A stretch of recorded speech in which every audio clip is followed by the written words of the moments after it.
காப்பவன் கடவுள் என்றால் காக்கியும் கடவுளே. வருங்கால காவல்துறையை கலக்கவிருக்கும் மாணவர்கள் அனைவருக்கும் வணக்கம். கலங்காது கண்ட வினைகன் துலங்காது தூக்கம் கடிந்து செயல் அப்படின்னு வள்ளுவர் பெருந்தகை சொல்லியிருக்காரு.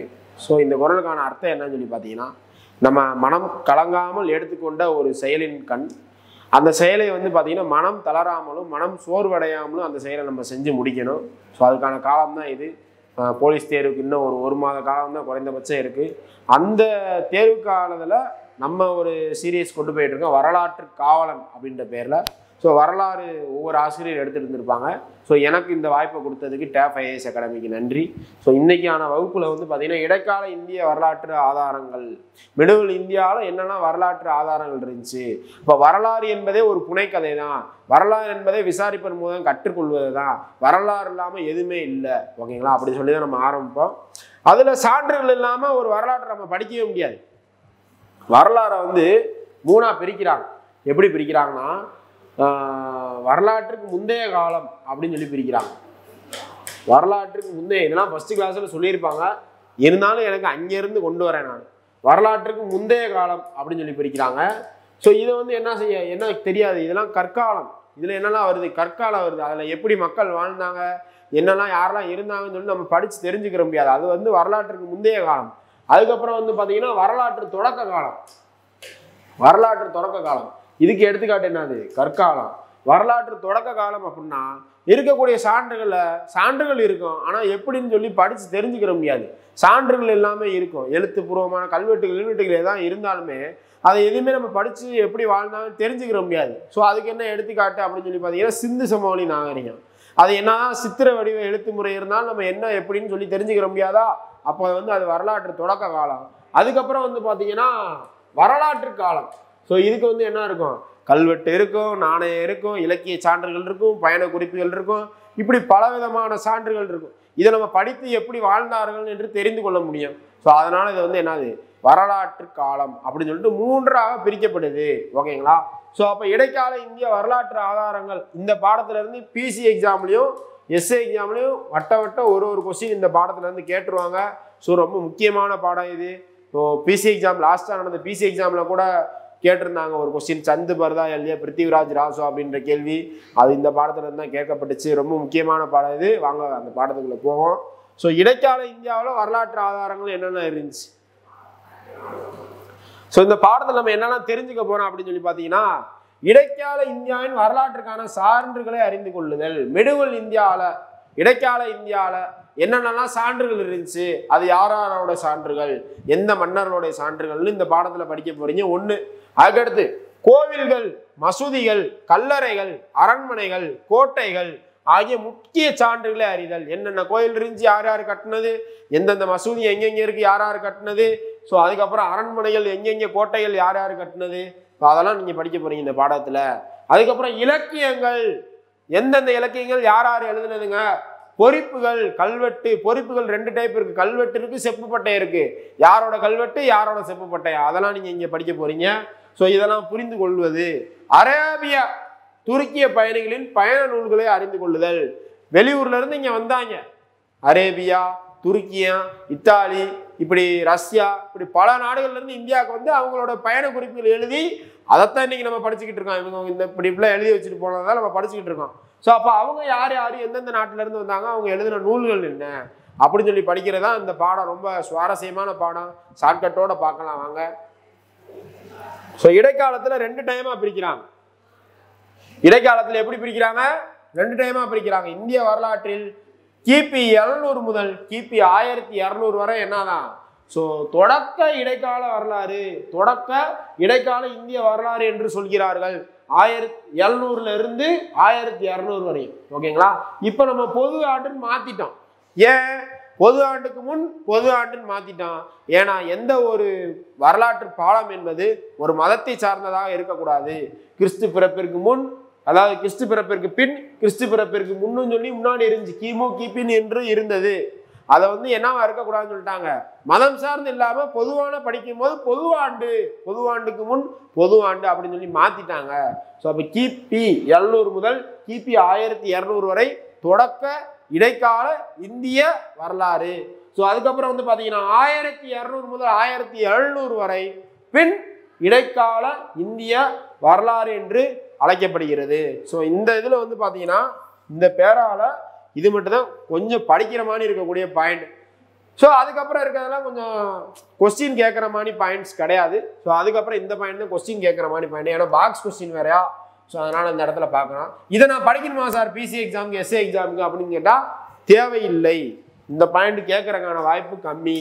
இருந்தாலும் பாக்ஸ்னால லைட்டாக அப்படியே போகும்போது வாசிச்சுட்டு போய்க்கங்க. ஸோ அவுரங்கசீப்பின் அவைக்கால வரலாற்று அறிஞர் யாரு? காஃபி கான். ஸோ இது மட்டும் தான் கேட்கறதுக்கான வாய்ப்பு இருக்கு. உள்ளக்க இருக்கிறதெல்லாம் டிஎன்பிசியில் கேட்கறதுக்கு வாய்ப்பு இருக்கே தவிர பிசி எக்ஸாம்ல என்னன்னா என்ன, வாட் இஸ் வாட் அப்படின்னு சொல்லி தான் கேட்பான். எஸ்ஏ எக்ஸாம்னா வாட் இஸ் வாட் அப்படின்னு சொல்லி தான் கேட்பான். ஸோ நம்ம அதுக்கேற்ற மாதிரி படிச்சுட்டு போயிட்டா நம்மளோட சுமை குறையும். ஓகேங்களா? ஏன்னா நம்ம எல்லா பாடத்தையும் படிக்கணும். ஹிஸ்ட்ரி வந்து எஸ்ஐக்கு 10 கொஸ்டின் தான் கேட்குறேன். நம்ம போட்டு எல்லாத்தையும் படிக்கணும்ல. அப்போ மற்ற பாடங்களுக்கு கவனம் செலுத்த வேண்டியிருக்கு.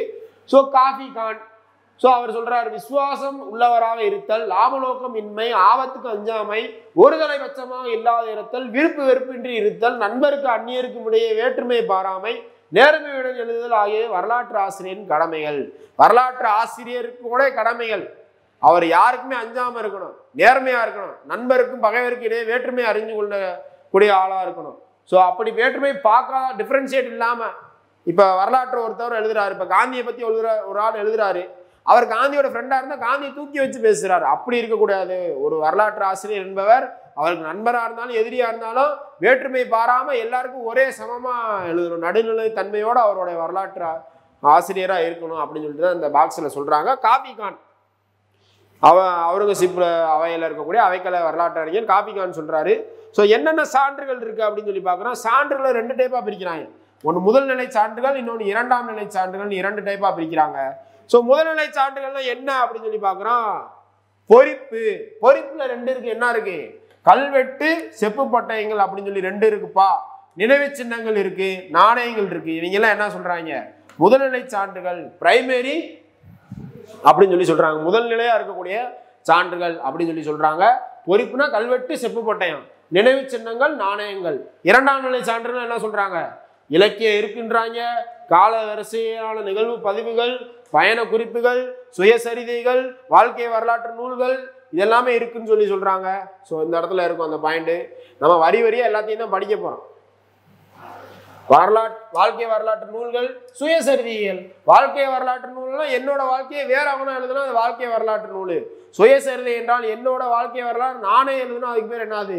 சுயசரிதை, ஆட்டோபயோகிராஃபி. ஓகேங்களா? நம்மளுக்கு சிலபஸ்ல கலை சொற்கள் இருக்கு, அதனால படிச்சுதான் ஆகணும். ஸோ அதுக்கப்புறம் வந்து பார்த்தீங்கன்னா முதல்நிலை சான்றுகள்ல என்னென்னலாம் இருந்துச்சு?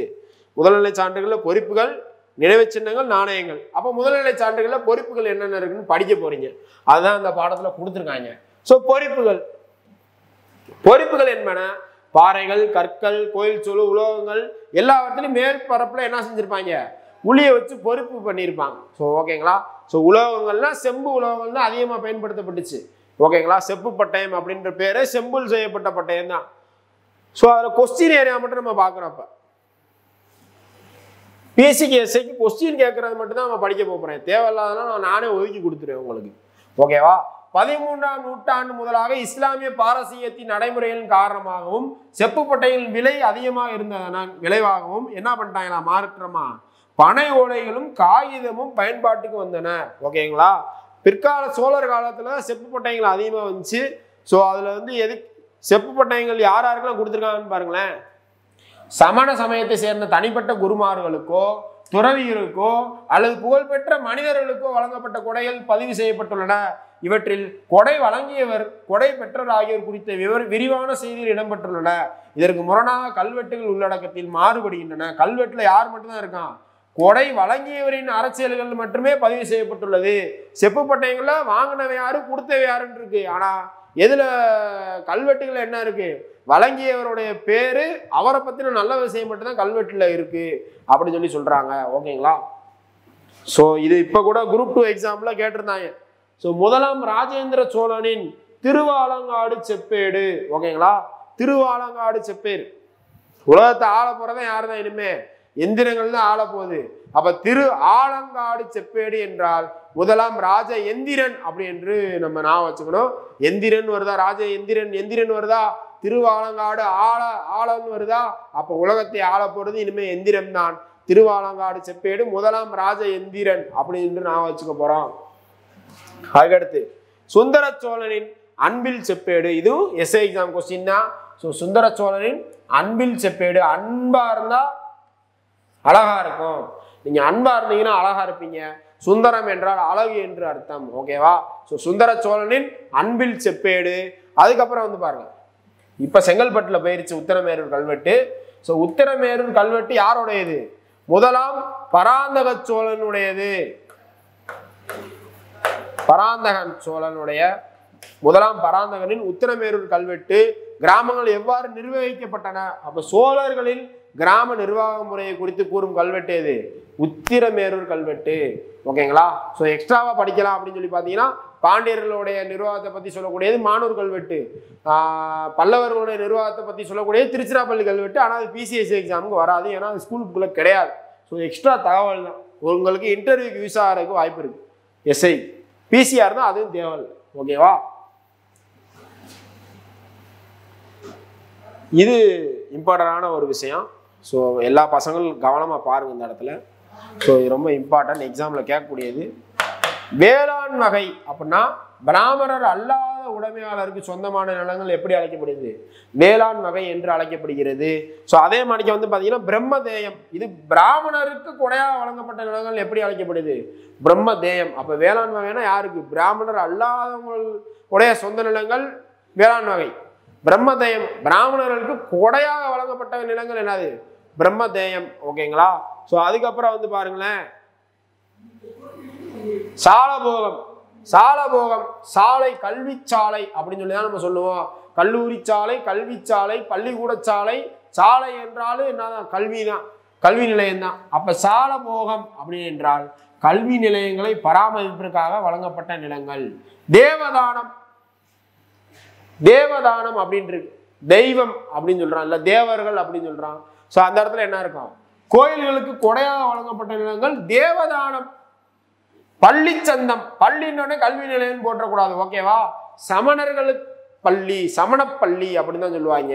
ஸோ அப்போ பள்ளி சந்தம் அப்படி என்றால் சமண சமய நிறுவனங்களுக்கு கொடையாக அளிக்கப்பட்ட நிலங்கள். அப்போ சாலபோகம்னா கல்வி சாலை, பள்ளி சந்தம்னா சமணப்பள்ளி. ஓகேவா?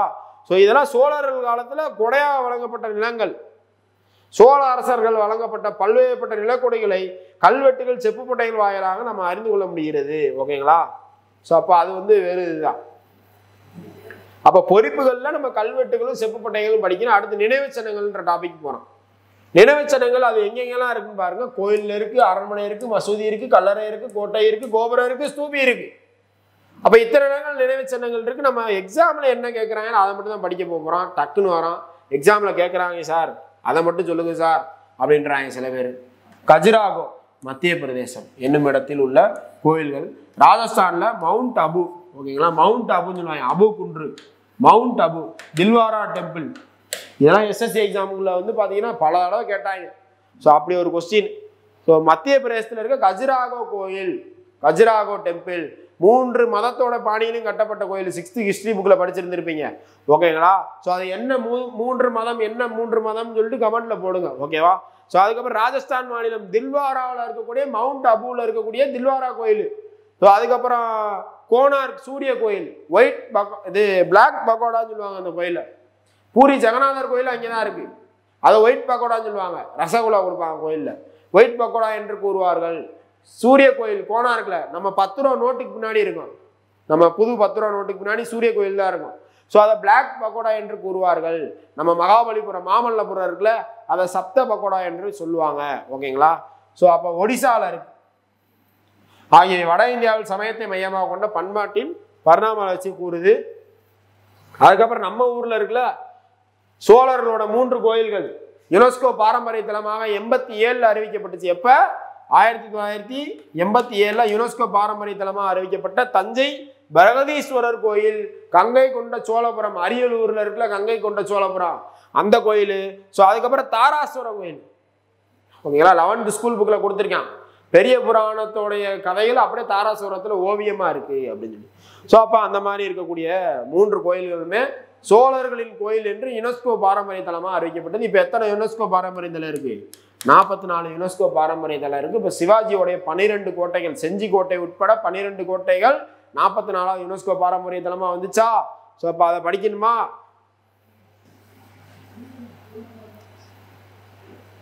சோ அதுக்கப்புறம் இது ரெண்டு முக்கியமானது, வித்தல் சுவாமி கோயில் மற்றும் விருப்பாட்சா கோயில், சிவன்.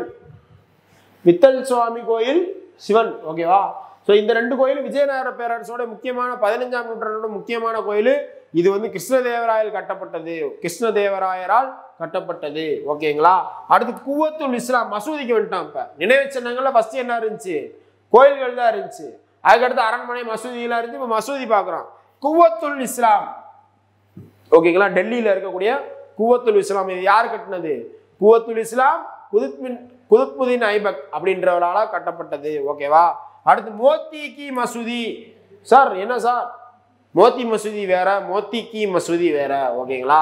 மோத்தி மசூதி என்பது அவுரங்கசீப்பால் கட்டப்பட்டது, மோத்தி கி மசூதி என்பது ஷாஜகானால் கட்டப்பட்டது ஆக்ராவில், ஓகேங்களா?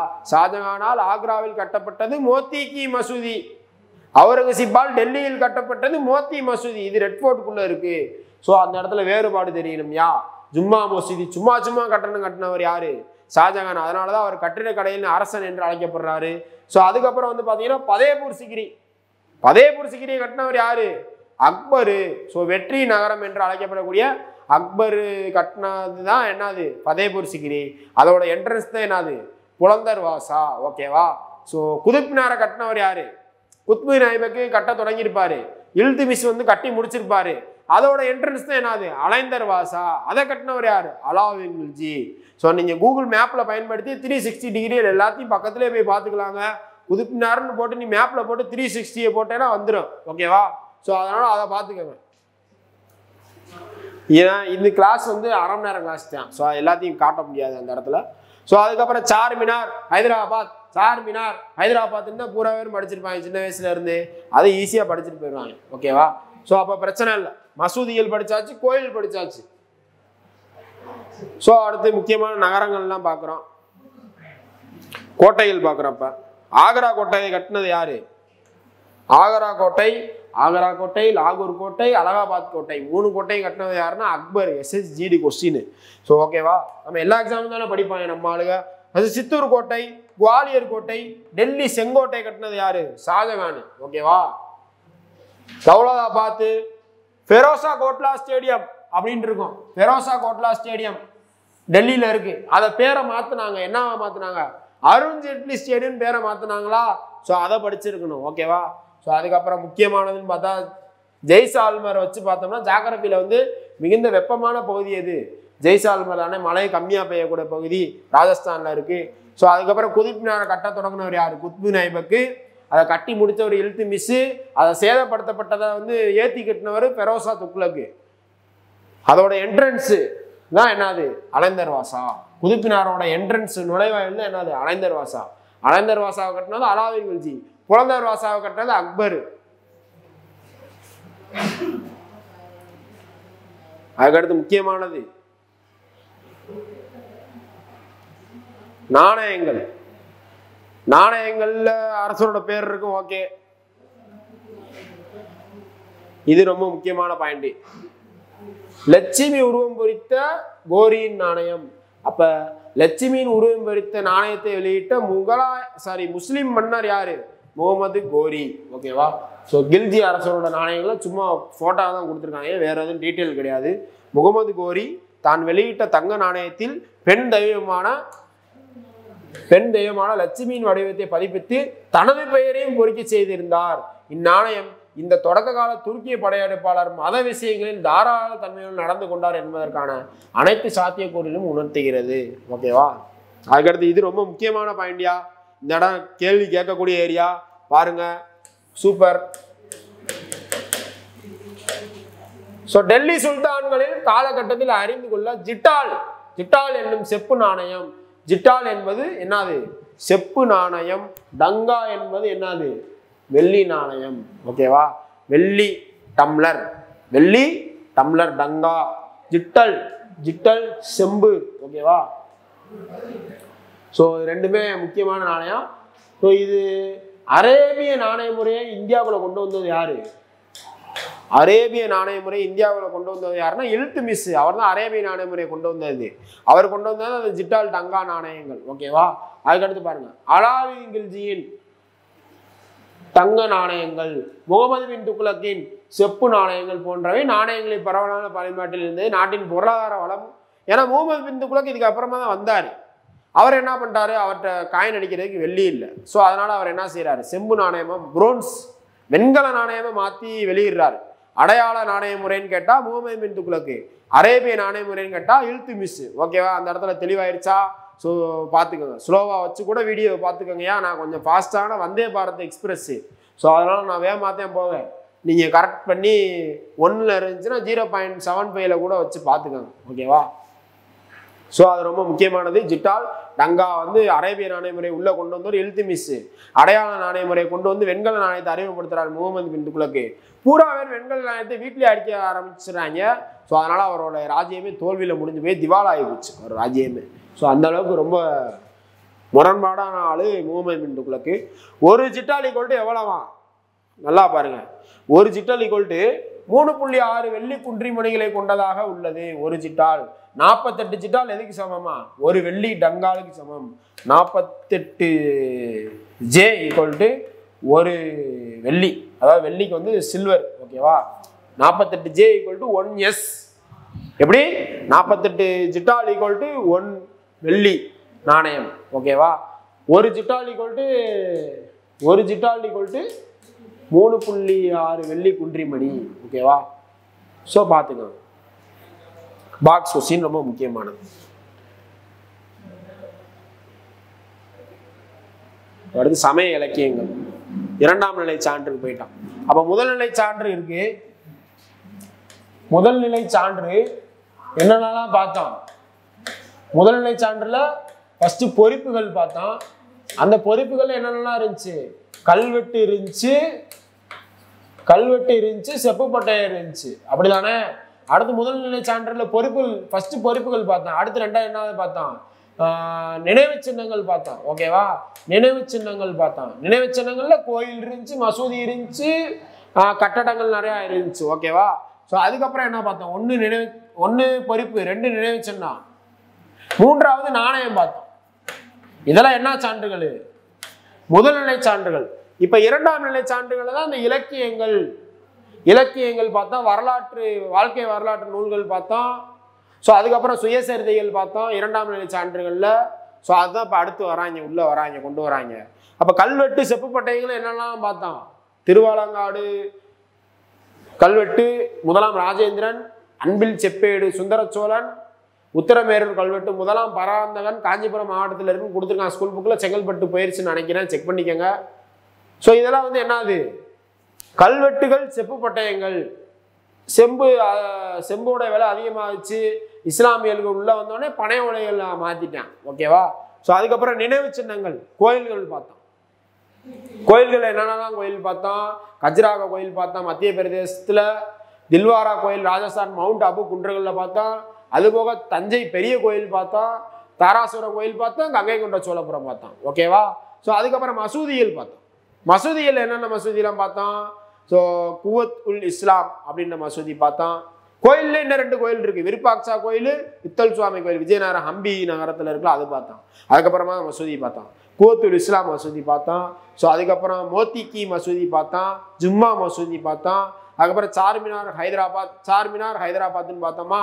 ஸோ அந்த இது. ஓகேவா? ஸோ இதெல்லாம் நினைவு சின்னங்களில் பார்த்த விஷயங்கள். கட்டிடங்கள் பார்த்தோம், குதிப்பினார் பார்த்தோம், அலைந்தார் வாசா பார்த்தோம். ஸோ அந்த மாதிரி முக்கியமான கட்டிடங்கள்லாம் நினைவு சின்னங்கள்ல இருக்கக்கூடிய முக்கியமான ஏரியா. பதவிப்பூர் சிகிரி அதை பார்த்தோமா, அக்பர் கட்டினார்னு பார்த்தோமா, இப்போ அலைந்தர் வாசா அலாவுதீன் கில்ஜி கட்டினார்னு பார்த்தோமா. இதெல்லாம் முக்கியமானது. அடுத்து நாணயத்தில் பார்க்கும்போது என்னென்னலாம் பார்த்தோம்?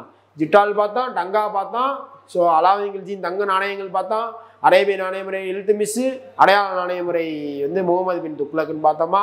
ஒரு 48 ஜிட்டால் ஈக்குவல் ஒரு வெள்ளி, ஒரு ஜிட்டால் ஈக்குவல் 3.6 வெள்ளி குன்றிமணிகள் அப்படின்னு சொல்லி பார்த்தோமா. ஸோ இதெல்லாம் இப்போ பார்த்ததையா. ஸோ அதுபோக நாணயத்தில் லட்சுமி உரிமம் பொறுத்து வெளியிட்டவர் யாரு?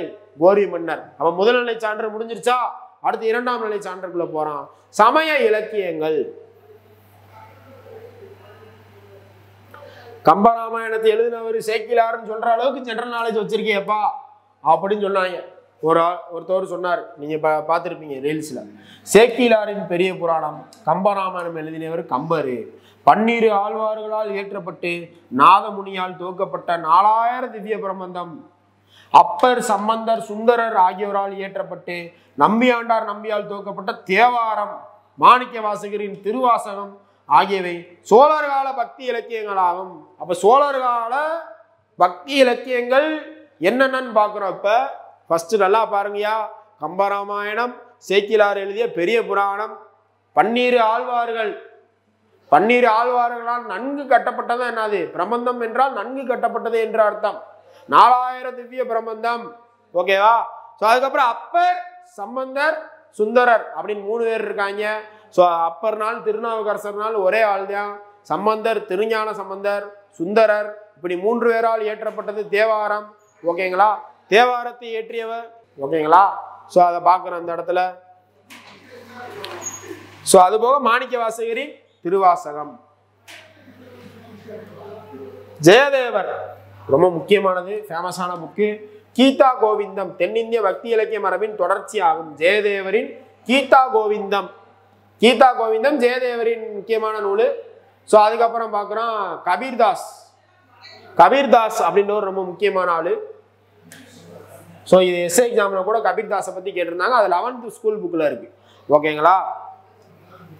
அடுத்து சமய சார்பற்ற நூல்கள்.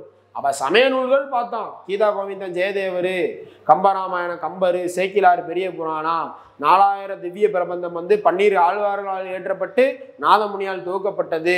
தேவாரத்தை ஏற்றின அப்பர், சம்பந்தர், சுந்தரர். அதை தொகுத்தவர் நம்பி ஆண்டார் நம்பி. அதுபோக ஜெயதேவரின் கீதா கோவிந்தம். கபீர்தாஸ் முஸ்லிம்கள்ல முக்கியமான ஒரு சமயம் சார்ந்த நூல்கள்ல எழுதினவர். இப்பெல்லாம் பார்த்தோம்யா. இப்ப சமய சார்பற்ற நூல்களுக்கு வரான். கங்காதேவியால் இயற்றப்பட்ட மதுரா விஜயம் ரொம்ப ஃபேமஸான புக்கு. கண்டிப்பா இந்த வருஷம் எக்ஸாம்ல எதிர்பார்க்கிறோம். மதுரா விஜயம். குமார கம்பண்ணா அப்படின்றவங்களோட மனைவி மதுரையோட படையெடுத்து வந்திருப்பாங்க. குமார கம்பண்ணர் அப்ப மனைவி என்ன செஞ்சிருந்திருப்பாங்க, கங்காதேவி. மதுரா விஜயம் என்ற நூல் எழுதியிருந்திருப்பாங்க. ஓகேங்களா? கிருஷ்ணதேவராயரின் ஆமுக்த மல்யதா ரொம்ப முக்கியமான புக்கு. தெலுங்குல அவர் ஒரு முக்கியமான எழுதின புக்கு ஆமுக்த மல்யதா. ஆண்டாளோட கதையை வச்சு எழுதியிருந்திருப்பாப்ல. ஸோ விஜயநகர பேரரசு தொடர்பு முக்கியமான புக்கு. அதுக்கடுத்து பிசி கொஸ்டின் இந்த இடத்துல இருக்கு பாருங்க. பிருத்திவிராஜ் ராசோ சந்து பர்தாய் பிருத்திவிராஜ் சாகரோட ஃப்ரெண்டு. முகமது கோரி கிட்ட ஃபர்ஸ்ட் ஜெயிப்பாப்ல, அப்புறம் தோத்து போயிடுவாப்ல. அதுக்கு பேர் தான் என்ன, தரைன் போர். 1191 192 தரைன் போர். ஓகேங்களா? பிருத்திவிராஜ் ராசோ ரஜபுத்திராசன் மன துணிச்சலை படம் பிடித்து காட்டுகின்றது. ஸோ அதுக்கப்புறம் முக்கியமான புக்கு பார்த்தீங்கன்னா கல்ஹனரின் ராஜதரங்கிணி. இது இந்த வருஷம் எதிர்பார்க்கப்படக்கூடிய ஒரு முக்கியமான புக்கு, கல்கனரின் ராஜதரங்கிணி. ஓகேங்களா?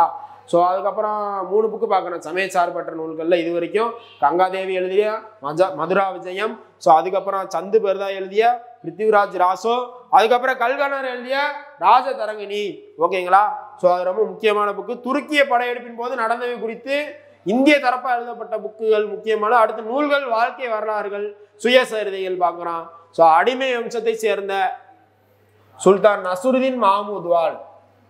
ஸோ ஆனால் அடிமை வம்சத்தை சேர்ந்தவர் அவர் கிடையாது, துக்ளக் வம்சத்தை சேர்ந்தவர். நசுருதீன் முகமது ஷா துக்ளக்னு ஒரு ஆள் இருந்தாரு. ஓகேங்களா? ஸோ அவர் வேற ஆளு, இவர் வேற ஆளுன்னு நினைக்கிறேன். ஸோ அடிமை வம்சத்தை சேர்ந்த நசுருதீன் முகமது இவர் வேற, துக்ளக் வம்சத்தை சேர்ந்த நசுருதீன் முகமது ஷா துக்ளக் வேற. ஏன்னா நசுருதீன் முகமது ஷா துக்ளக் பீரியட்ல தான் யார் படையெடுத்து வந்தது, 1398 தைமூர் படையெடுத்து வந்தார். ஓகேவா? ஸோ இவர் வேற ஆளு, நசுருதீன் மஹமூத்வால் ஆதரிக்கப்பட்ட மின்ஹஜ் உஸ் சிராஜ் என்பவர் தபகத் இ நஸ்ரி என்ற நூலை எழுதியுள்ளார். ஒண்ணுமில்ல, ஷார்ட்கட்டு தான். இல்ல மின்ஹஜ் உஸ் சிராஜ் இருக்கா, அதை நம்ம ஊசி அப்படின்னு நான் வச்சுக்கிறோம். ஸோ இந்த இடத்துல பாத்தீங்கன்னா நஸ்ரி அப்படின்னா நர்ஸுன்னு நான் வச்சுக்கிறோம். ஸோ மின்ஹஜ் உஸ் சிராஜ் உசி, இங்க தபகத் இ நஸ்ரி நர்ஸு போடுறாங்க ஊசி அப்படின்னு படிச்சுக்கிட்டா வேலை முடிஞ்சு போச்சு. அவர் ஆதரிச்சவர் யாரு, மாமுது. ஓகேங்களா? ஸோ நஸ்ருதீன் மாமுது, அவர் பேர்லயும் நஸ்ரு அப்படின்றது வரும், நர்ஸுன்றது வரும்.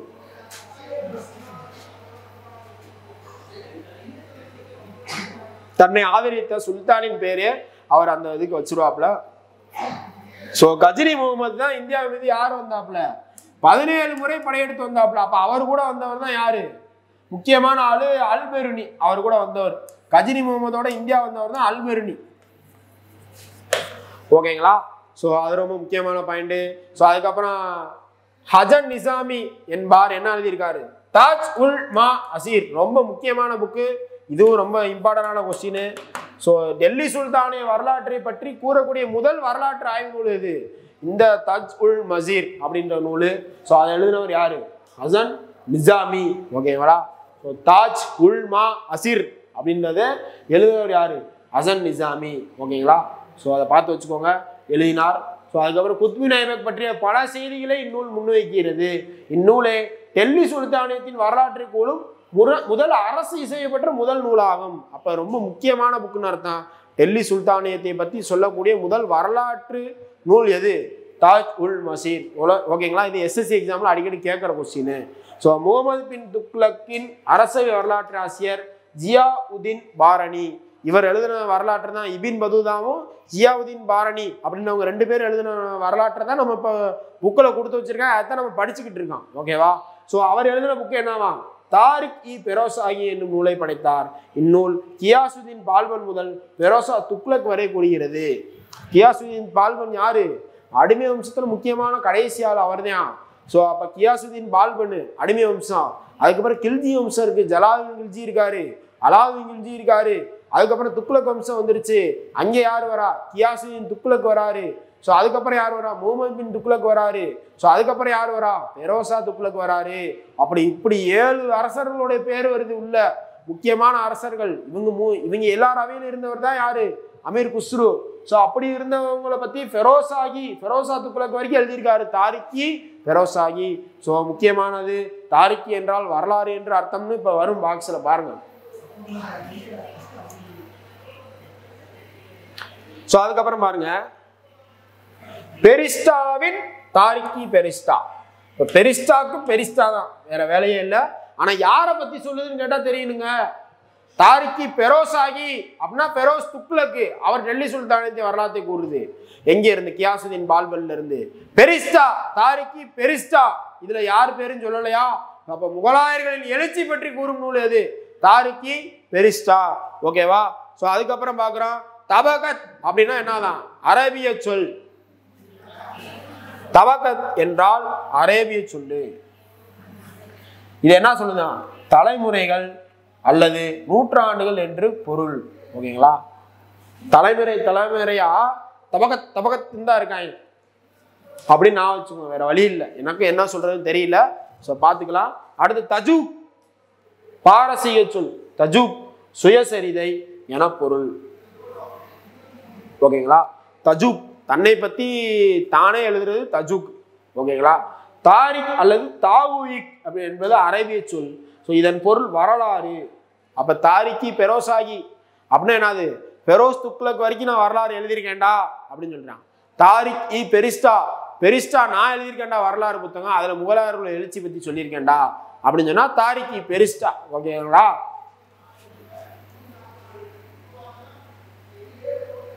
அடுத்து பார்க்கிறோம், 16ஆம் நூற்றாண்டில் பாபர் நாமன் எழுதினாரா?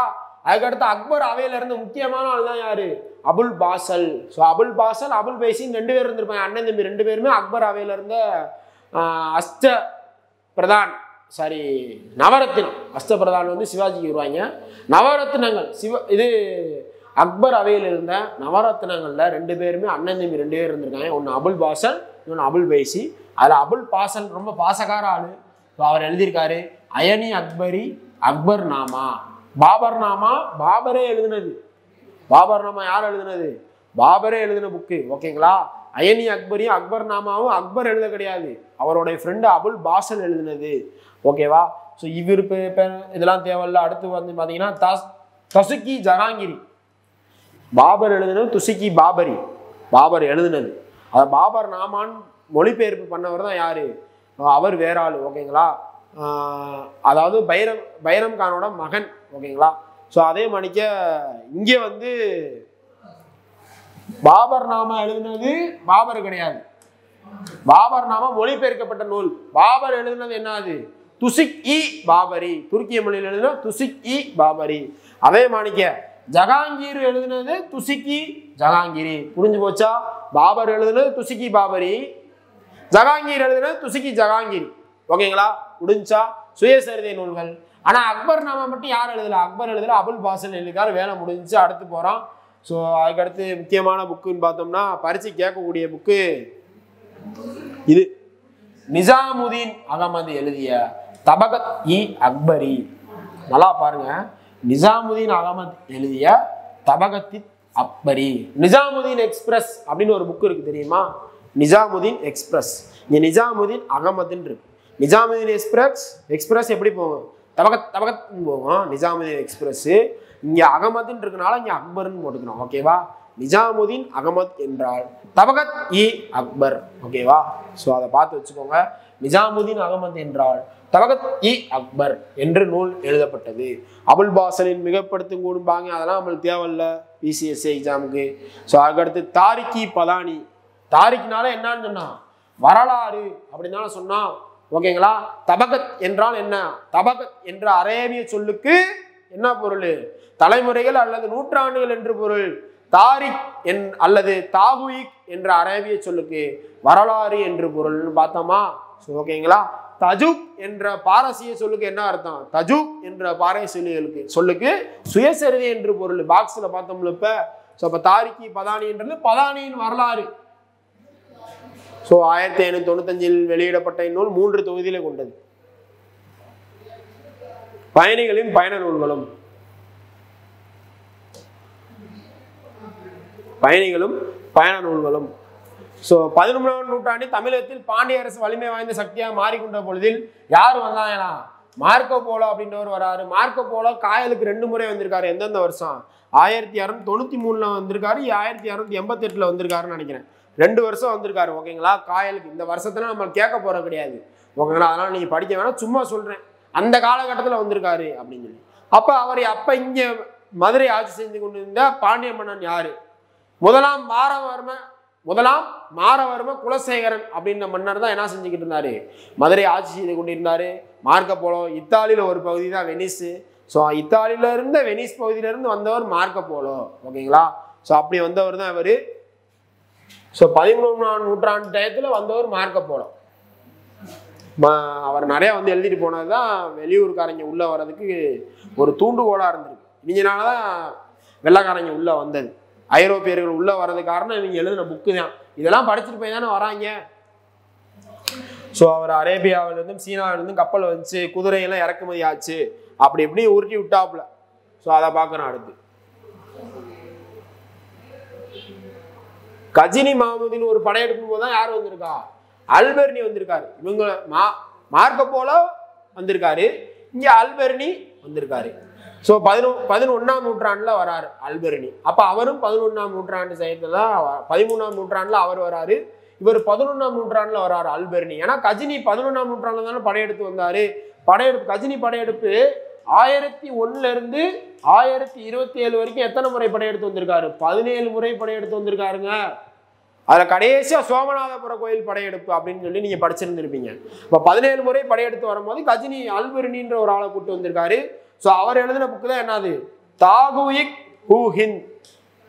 தாரிக் இ ஹிந்துனால் தாகுயிக் ஹி ஹிந்துனால் ஒண்ணுதான். ஸோ பிரச்சனை இல்லை. கிதாப் உல் ஹிந்து புக்கும் இவர் எழுதினதுதான். அப்ப ஹிந்துன்னு முடிஞ்சாலே அல்பெர்னி எழுதின புக்கு தான்னு சொல்லிட்டு நீங்க கன்ஃபார்ம் பண்ணிக்கலாம் அந்த இடத்துல. ஸோ இந்தியாவை பத்தி எல்லாம் எழுதி வச்சிடறாரு. இந்தியாவில் என்னென்ன சமூக விதிகள் இருந்துச்சு, மதம் என்னென்னலாம் இருந்துச்சுன்னு சொல்லி எழுதிட்டு போயிடுறாரு. ஸோ அதுக்கடுத்து யார் வரா? Ibn Battuta. ரொம்ப ரொம்ப ரொம்ப ரொம்ப முக்கியமான ஆளு இபின் பதுதா. அரேபியாவில் பிறந்த மொராக்கா நாட்டு அறிஞரான இபின் பதுதா 14ஆம் நூற்றாண்டு மொராக்காவிலிருந்து புறப்பட்டு வராரு. அப்ப 13ஆம் நூற்றாண்டுனா மார்க்கோ போலோ, 11ஆம் நூற்றாண்டுனா அல்பெர்னி, 14ஆம் நூற்றாண்டுனா இபின் பதுதா. ஓகேவா? ஸோ இபின் பதுதாவின் பயண நூல் ரிக்லா. ஸோ இம்பார்ட்டன்டான பாயிண்ட் இது. அவருடைய பயண நூல் ரிக்ரா. முக்கியமான பாயிண்ட்லாம் அடுத்து பார்க்குறோம். இவர் இந்தியாவுக்கு வராரு. எகிப்தின் வழியா இந்தியாவுக்கு வந்து உடன்கட்டை ஏறுதல்லாம் இந்தியாவில் இருக்குன்றத பார்க்குறாரு, எழுதுறாரு. ஓகே. ஸோ அதுக்கப்புறம் முக்கியமான ஆளு வந்து பார்த்தீங்கன்னா அடுத்து இங்கிட்டு இவர் தான் இபின் பதுதாவா. நம்ம முறைச்சிக்கிட்டு இருக்காப்புல. ஸோ டெல்லி ஒரு பறந்து விருந்த நேர்த்தியான நகரமா இருந்துச்சு. இபின் பதுதா வரும்போது இந்தியாவை ஆட்சி செய்து கொண்டிருந்த மன்னர் யாரு? முகமது பின் துக்ளக். இது எஸ்எஸ்சி எக்ஸாம்ல அடிக்கடி கேட்குறாங்க. இந்தியாவிற்கு இபின் பதுதா வருகை புரிந்த பொழுது இந்தியாவை ஆட்சி செய்து கொண்டிருந்த டெல்லி சுல்தான் யார்? முகமது பின் துக்ளக். அப்போ முகமது பின் துக்ளக் வந்து டெல்லியிலேருந்து காலி பண்ணிட்டு தேவகிரிக்கு வந்து தௌலதாபாத்னு பேரை மாற்றி ஆட்சி பண்ணுறாப்புல 1500 கிலோமீட்டர் வந்து. அப்போ டெல்லியை கைவிடப்பட்ட நகரம்னு அவர் அறிவிச்சிட்டு போயிடுவாப்புல. யாரு? இந்த இபின் பதுதா. ரொம்ப முக்கியமான ஆளு. ஸோ அதை ரொம்ப பார்த்து வச்சுக்கோங்க. நம்ம அந்த கதையை டெல்லி சுல்தான்ல பார்ப்போம், இடம் மாத்தின கதையை. தென்னிந்தியாவை பொறுத்த மட்டில் பல அயல்நாட்டு பயணிகள் விஜயநகரம் வந்துள்ளனர். அவர்கள் விஜயநகர அரசை பற்றிய முழுமையான விவரங்களை நம்மளுக்கு எழுதி வச்சு சென்றுள்ளனர். அதுல முக்கியமான ஆள் யாரு? நிக்கோலோ கோண்டி. நிக்கோலோ கோண்டி என்ற இத்தாலிய பயணி. அப்ப மார்க்கோ போலோ இத்தாலி வெனிஸ் நாட்டு பயணி, நிக்கோலோ கோண்டி இத்தாலிய பயணி. ஓகேங்களா? ஸோ அதை பார்த்துக்கோங்க அந்த இடத்துல. ஸோ அதுக்கப்புறம் அல்பெர்னி கஜினி கூட வந்தவர். அதுக்கப்புறம் யாரை பார்த்தோம்? 14ஆம் நூற்றாண்டுல இபின் பதுதா எங்க இருந்து வந்திருக்காரு? மொராக்கோ நாட்டு பயணி. நான் எப்படி நான் வச்சுக்கிட்டேன்னா இபின் பதுதான் இருக்கு இங்கிலீஷ்ல, மொராக்கான் இருக்கு. நான் அதுல இருந்து ஃபர்ஸ்ட் 2 எழுத்து ஐபி எடுத்துக்கிட்டேன், இங்க ஏசிஓ எடுத்துட்டேன். அப்ப ஐபேக்கோன்னு ஒரு ஐஸ்கிரீம் கம்பெனி இருக்கு தெரியுமா? ஸோ அது அப்படி நான் வச்சுக்கிட்டேன். சும்மா சாய்ஸ் பார்த்துட்டு அடிக்க போகிறோம் பிசிஎஸ்சி எக்ஸாம். இதில் என்னத்தையா கஷ்டப்பட போகிறோம்.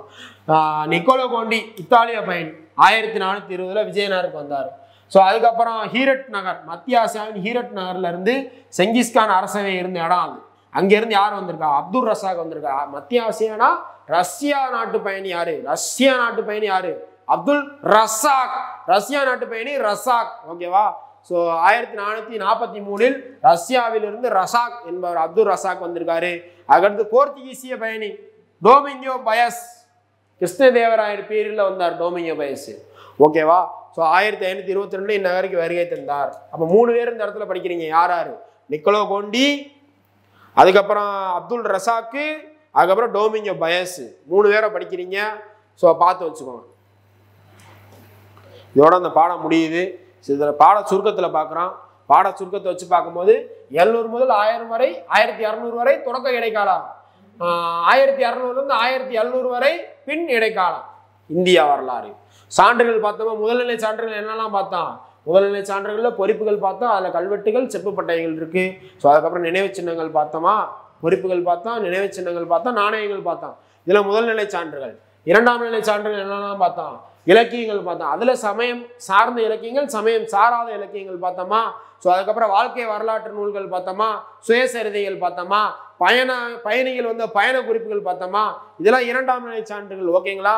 அப்புறம் கற்கள் இருக்கு, பாறைகள் இருக்கு, கோயில் சுவர்கள்ல இருந்த பொறிப்புகள், இதெல்லாம் பார்த்தோம். அரசருடைய ஆணை இணைகளும் எல்லாம் பார்த்தாச்சு. நினைவு சின்னங்கள் என்னெல்லாம் இருந்துச்சு? நினைவு சின்னங்கள்ல கோயில் இருந்துச்சு, அரண்மனை இருந்துச்சு, மசூதி இருந்துச்சு, கோட்டை இருந்துச்சு, ஸ்தூபிகள் நம்ம இதுல எதுவுமே கொடுக்கல, கோபுரங்கள், கல்லறைகள். ஓகேங்களா?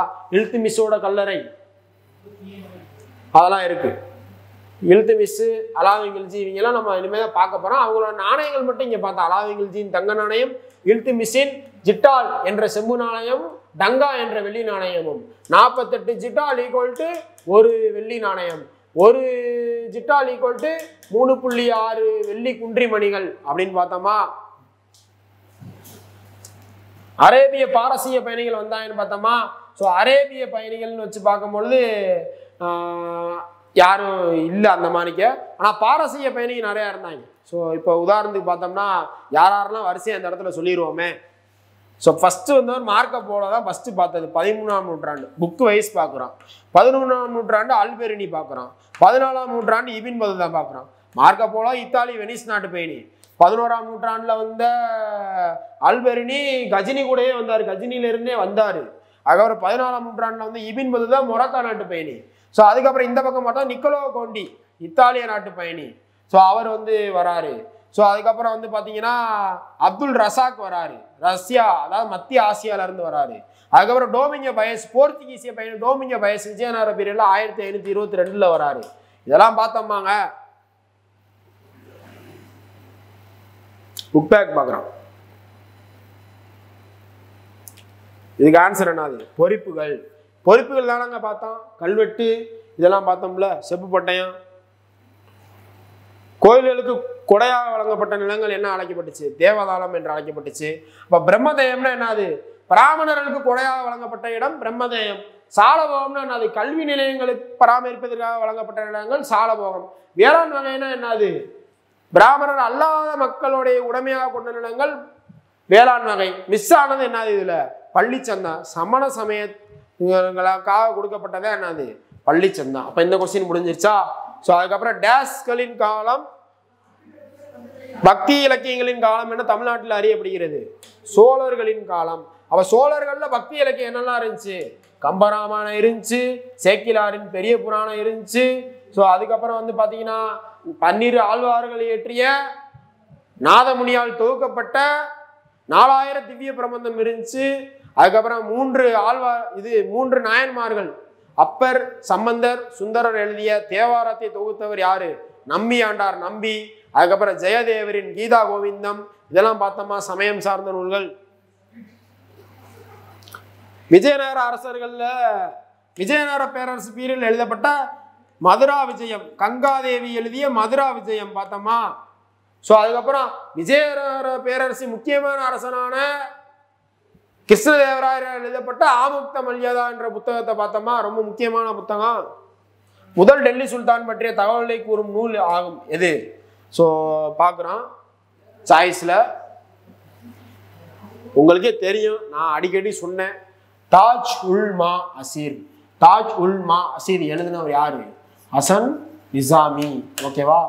நீங்க வரி வரியா படிச்சு புக் பேக்லயும் ஆன்சர் பண்ணிட்டு ஃபுல்லா முடிஞ்சு போச்சு, அவ்வளவுதான். துசுக்கி ஜஹாங்கீரி அப்படின்றவர் எழுதினவர் யாரு? ஜஹாங்கீரோட சுயசரிதைங்க. தாரிக்கி பெரிஸ்டா எழுதினவர் யாரு? பெரிஸ்டா. முகலாயர்களின் எழுச்சி பற்றி நூல் கூறும் நூல் எது? தாரிக்கி பெரிஸ்டா. ஓகேவா? ஸோ அதுக்கப்புறம் பார்க்குறோம், இதுல அயனி அக்பரி இருக்கு. இதை எழுதினவர் யாரு? அபுல் பாசல். அயனி அக்பரி அக்பர் நாம எழுதினவர் யாரு? அபுல் பாசல். ஓகேங்களா? ஸோ அப்ப அந்த இடத்துல அந்த கொஸ்டின் முடிஞ்சிருச்சா?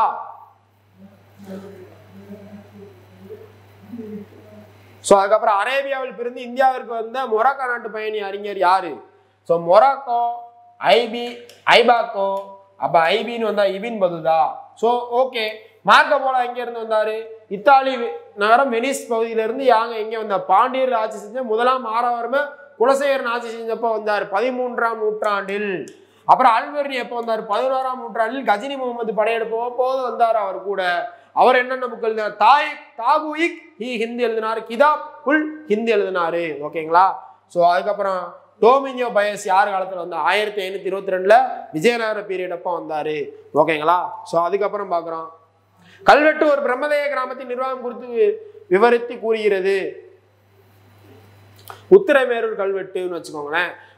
உத்திரமேரூர் கல்வெட்டு. தன்னுடைய தங்க நாணயங்கள் மீது பெண் தெய்வமான லட்சுமியின் உருவத்தை பதித்து வெளியிட்டவர் யார்? முகமது கோரி. ஸோ ஒரு சிட்டாலி கோல்டு 3.6 வெள்ளி குன்றிமணிகள். அடிமை வம்சத்தை சேர்ந்த சுல்தான் நசுருதீன் மாமுத்தால் ஆதரிக்கப்பட்டவர் யாரு? நசுருதீன் மாமுது. அவரால் ஆதரிக்கப்பட்டவர் எழுதின ஒரு புக் என்னது? ஸோ தபகத் இ நசிரி. அப்ப நர்ஸ் ஊசி போடுறாங்கன்னு நம்ம சொல்லியிருந்தோம். அப்ப மென்கஜ் உஸ் சிராஜ் அப்படின்றவர் ஆதரிச்சவர் தான் யாரு? நசுருதீன் மாமுது. ஸோ 1420 விஜயநகருக்கு வருகை புரிந்த இத்தாலிய பயணி யாரு? நிக்கோலோ கோண்டி அப்படின்றவரு. ஸோ இத்தாலிய நாட்டு பயணி. இதெல்லாம் பார்த்தோமா. அடுத்து கஜுராஹோ எங்க இருக்கு? மத்திய பிரதேசத்துல இருக்கு. கஜுராஹோ எங்க இருக்கு? மத்திய பிரதேசத்துல இருக்கு. கோனார்க் சூரிய கோயில் எங்க இருக்கு? ஒடிசால இருக்கு. தில்வாரா கோயில் ராஜஸ்தான் மவுண்ட் அபு குன்றுகள்ல இருக்கு. விருபாக்சா அல்லது வித்தால் சுவாமி கோயில் 2 கோயில் எங்க இருக்கு? ஹம்பியில இருக்கு.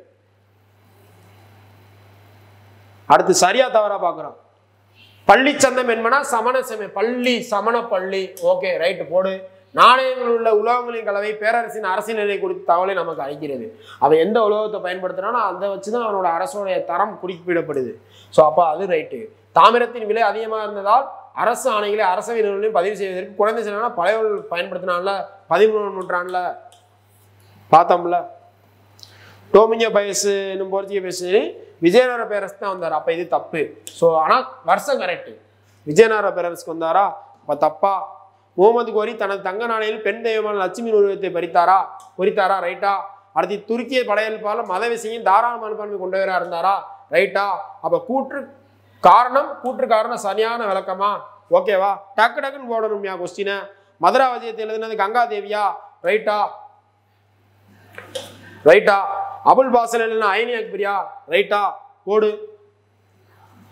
அதுக்கப்புறம் இபின் பதுதாவா எழுதினாரு. தாவூக்கு இந்து அல்பெர்னி எழுதினாரு.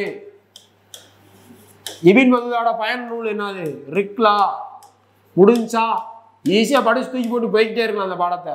கிருஷ்ணதேவராயனா ஆமுக்த மல்யாதாவா வேலை முடிஞ்சா. பொருந்தாத கண்டுபிடிக்கிறேன் நானு. பொறிப்புகள் முதல்நிலை சான்று, நினைவு சின்னங்கள் முதல்நிலை சான்று, நாணயங்கள் முதல்நிலை சான்று, பயண குறிப்புகள் இரண்டாம் நிலை சான்று ஓகேவா. 4000 திவ்ய பிரபந்தத்தை தொகுத்தவர் யார்? நாதமுனி. தசுக் என்ற வார்த்தையின் பொருள் யாது? சுயசரிதை. தஜுக்குன்னு இருந்துச்சு அந்த இடத்துல, இங்க தசுக்குன்னு கொடுத்திருக்கேன். தஜுக் என்றால் சுயசரிதை, தபகத் என்றால் தலைமுறைகள் அல்லது நூற்றாண்டுகள் ஓகேங்களா. தாரிக் அல்லது தாகுயிக் என்ற அரபி சொல்லுக்கு என்ன பொருள்? ஸோ வரலாறு அப்படி என்று பொருள் ஓகேங்களா. ஜகாங்கீர் எழுதிய நினைவு குறிப்பின் பேர் என்ன? தசுக்கி ஜகாங்கீரி. அது மேலே குழு இருக்கு. வரலாற்றை அறிந்து கொள்வதற்கான 2 வகை சான்றுகள், முதல்நிலை சான்றுகள், இரண்டாம் நிலை சான்றுகள். இடைக்காலத்தில் கட்டப்பட்ட முக்கிய மசூதியின் கோட்டைகளையும் பட்டியலிடுக. ஸோ அப்போ குவத்துல் இஸ்லாம், பதேபூர் சிகிரி, ஜும்மா மசூதி, மோத்திகி மசூதி, சார்மினார் அப்படின்னு 5 பார்த்தோமா. கோட்டைகள் ஆக்ரா கோட்டை, சித்தூர் கோட்டை, செங்கோட்டை இதெல்லாம் பார்த்தோமா. கோட்டைகளில் முக்கியமான கோட்டைகள்லாம் பார்த்தோமா. ஸோ அதுக்கப்புறம் முக்கியமானது டெல்லி சுல்தான்கள் அறிமுகம் செய்த பல வகைப்பட்ட நாணிகள் ஜிட்டால், டங்கா அப்படின்னு பார்த்தோமா. பேரரசர் அவுரங்கசீப்பின் அரசவை அறிஞர் யாரு? காஃபி கான். அவர் தானே வரலாற்று ஆசிரியர் எப்படிலாம் இருக்குன்னு சொல்லியிருந்தாரு. திருவேலங்காடு செப்பேடு யார் காலத்தை சேர்ந்தது? முதலாம் ராஜேந்திரன். இந்த உலகத்தை ஆள போறது எந்திரம். ஸோ ராஜேந்திரன் அப்படின்னு பார்த்தோமா. பெரிய புராணத்தை தொகுத்தவர் யாரு? சேக்கிலாறு ஓகேவா. டேஸ் என்பது கல்விக்கூடங்களை பராமரிப்பான நிலமாகும். சாலபோகம். டேஸ் ஒரு அரேபிய சொல்லி, இதன் பொருள் வரலாறு. தாரிக் அல்லது தாகுயிக் ஓகேவா. பெர்ஃபெக்டியா. அடுத்து முகமது பின் துக்ளக் தனது தலைநகர் டெல்லியிலிருந்து தெற்கே அமைந்திருந்த தௌலதாபாத்துன்னு பேர் வச்சாரு. ஆனா பழைய பேர் என்னது? தேவகிரி ஓகேவா. வேலை முடிஞ்சு போச்சியா. பாடம் முடிஞ்சிருச்சு. எல்லாரும் படிச்சுட்டீங்க நல்லபடியா. வாழ்த்துக்கள். நம்ம அடுத்த வகுப்புல செஞ்சுப்போம். 2ஆம் பாடம் 7ஆம் வகுப்பு 2ஆம் பாடத்துல கண்டிப்பா எல்லாருமே என்ன செய்யணும்? இந்த வீடியோ எப்படி இருந்துச்சுன்னு கமெண்ட்ல கண்டிப்பா போடுங்க. நான் பார்ப்பேன் கமெண்ட்டை போய். அப்பதான் அடுத்த பாடத்தை எடுக்கிறதுக்கு ஒரு உற்சாகம் எனக்கு கிடைக்கும். இல்லாட்டி நான் அடுத்த பாடம் எடுக்க மாட்டேன். பாய், see you. நன்றி, வணக்கம்.